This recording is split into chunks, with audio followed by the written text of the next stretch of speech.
The airline that couldn't escape itself. Cold open? April 3, 2008. ATA Airlines ceases operations. Permanently. 31,000 people lost their jobs in a single day. An airline that once competed with American, United, and Delta, that once moved 10% of all charter traffic in the United States, simply ceased to exist. For the second time in 5 years. But here's what nobody talks about: ATA didn't fail because of bad luck or bad timing. It failed because it was caught in a trap it built itself. And by the time anyone tried to escape it, the door was already locked. This is the story of ATA Airlines. And it's a case study in how an airline tried to reinvent itself in an industry that had no intention of letting it. ATA Airlines started small. In 1973, it launched as American Trans Air out of Indianapolis, a charter operation, flying military personnel and vacation packages. For 2 decades, it stayed that way. Charter flights. Reliable. Profitable. But by the mid-1990s, the low-cost carrier revolution was reshaping American aviation. Southwest had proven you could make money on short routes with cheap fares. JetBlue was coming. Spirit was coming. Everyone was coming. ATA's executives made a decision: they would not die in the charter business.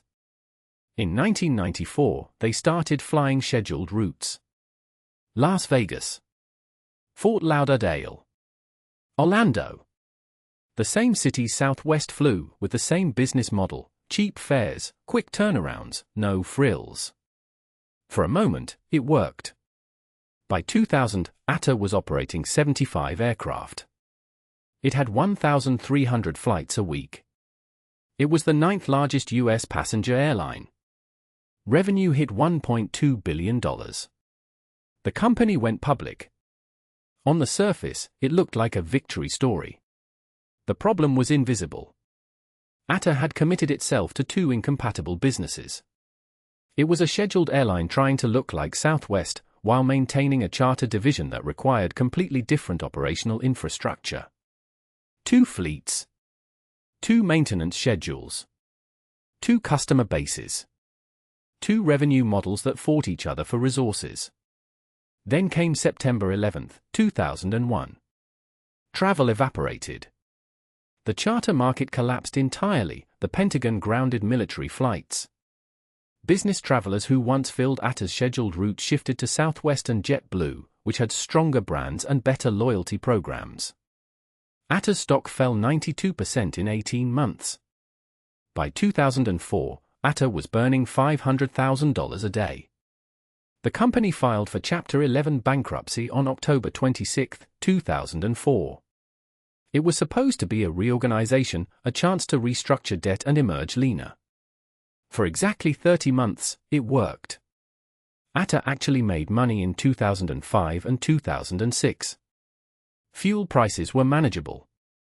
The economy was still functioning. The company emerged from bankruptcy on February 16, 2007, with $350 million in debt restructured to $150 million. Creditors got partial recovery.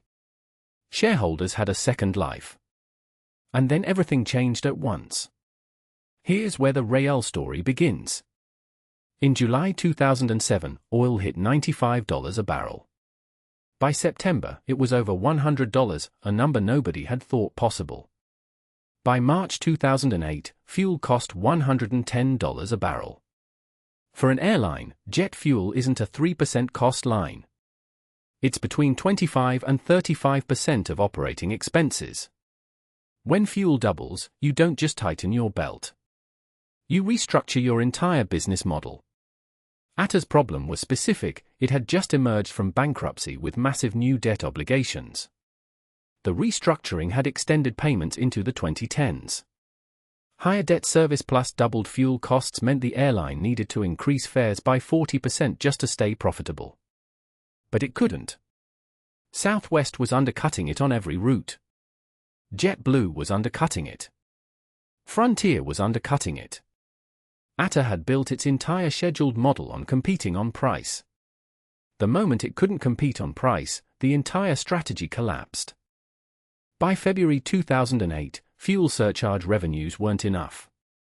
Ticket sales were down. Debt payments were due. ATA filed for bankruptcy again on November 13, not October, November. It had held on for 4 months trying to find a buyer, a partner, a lifeline. None came.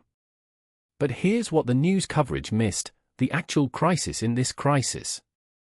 ATA's second bankruptcy happened in perfect isolation. The industry allowed it. Southwest, American, Delta, United, none of them fought ATA for customers during those final months. They didn't need to. ATA was dying, and everyone knew it. The larger airlines had learned the lesson of the 1980s and 1990s: when a competitor collapses, you don't fight for its scraps. You wait, then you inherit its market share automatically. What's more disturbing, ATA had been warning the Department of Transportation about fuel surcharge policy for 18 months before it collapsed. The airline argued that low-cost carriers couldn't survive if fuel costs were unpredictable, that the whole business model depended on predictable economics. The DOT acknowledged the warning. Did nothing. The FAA and DOT had known since 2005 that the airline was over-leveraged. The restructuring debt was too aggressive. But nobody forced ATA to do what Southwest did: build a hedging strategy, lock in fuel prices, reduce flights, or consolidate routes. Regulators could have imposed conditions. They didn't. ATA collapsed not because it made bad decisions, but because the industry structure and regulatory environment had changed beneath its feet while it was still executing the old strategy. Here's what this means: strategic execution is worthless if the environment stops rewarding the strategy. ATA did everything right operationally. It had low costs. It had good routes. It had loyal customers in its charter division. What it didn't have was optionality. It couldn't change its debt structure once bankruptcy was lifted. It couldn't hedge its fuel exposure because that required capital it didn't have. It couldn't merge because nobody wanted it. It couldn't shrink fast enough because it was locked into contracts.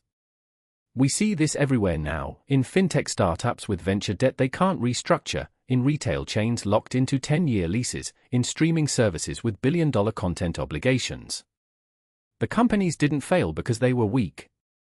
They failed because they had no flexibility in a world where flexibility became currency. The moment ATA emerged from bankruptcy debt-laden and inflexible, its collapse was not probable. It was inevitable. The only question was timing. April 3, 2008 wasn't when ATA failed. That was just when it stopped pretending it hadn't. This video is for educational purposes only. Not financial advice.